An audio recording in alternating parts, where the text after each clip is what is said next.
He is the #1 player in the world, has won 5 of the last 7 majors, including his record 8th Australian Open earlier this year. In fact, Novak Djokovic remains undefeated in 2020 and has a 21-match winning streak overall.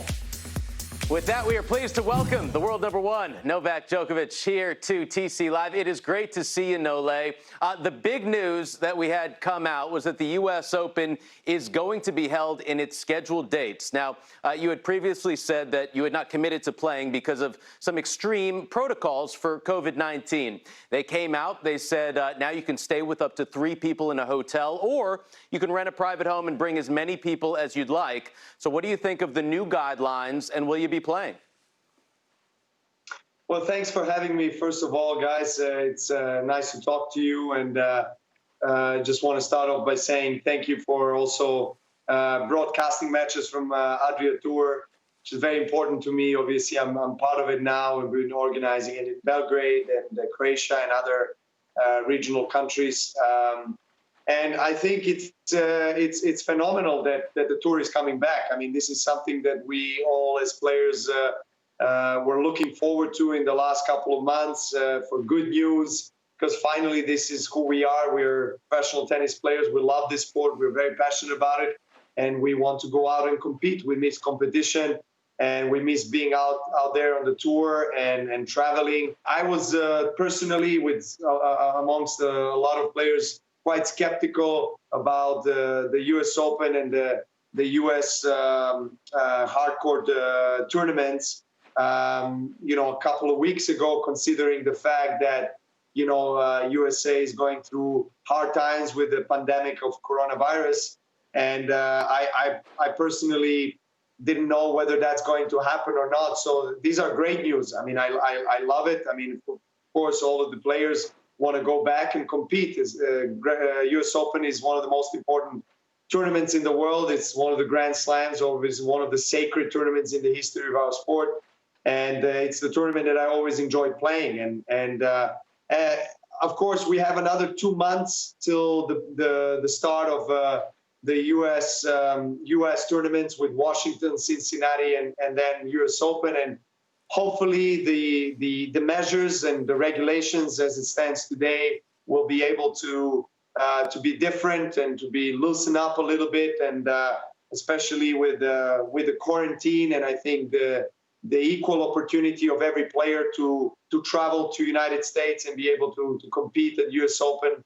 Every player that, of course, deserved with the ranking to be in the main draw of U.S. Open, and we're hoping that that's going to happen. And look, in the end of the day, as I said, we all want to go out there. So I think we could not hear better news as tennis players that the ATP calendar is also happening prior to the U.S. Open and post-U.S. Open on clay in Europe.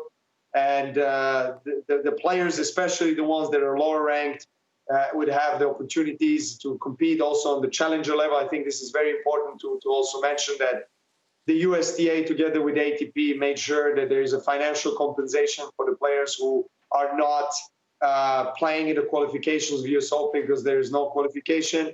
They're going to give them some financial compensation, and in addition to that, they will be able to play in a couple of challengers in the US and also in Europe at the same time. We have to move on as a sport. At the end of the day, this is what we do, and this is what we want to do.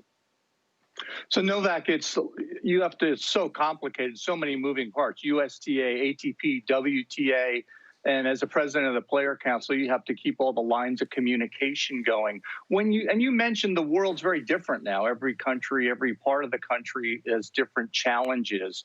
And U.S. got hit hard. New York was the epicenter. Now they're doing very well. 60,000 tests yesterday in New York and less than 1% testing positive. So numbers are going great in New York. What's the biggest issue for you to decide whether or not you're going to go there to play?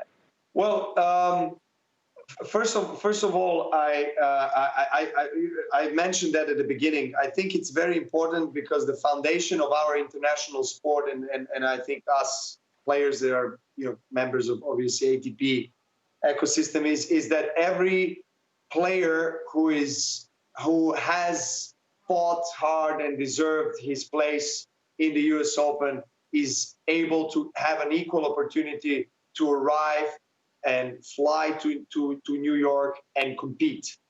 And for me, this is fundamental. I think speaking about a U.S. Open in general, for me personally, obviously quarantine is something that is not easy to accept, especially if you don't have an access to the tennis courts and to the gym area. I think all of us players really care about staying in shape, especially if we're going to play best of 5. Of course, we're going to arrive earlier. We're going to try to play, Cincinnati tournament or Washington even.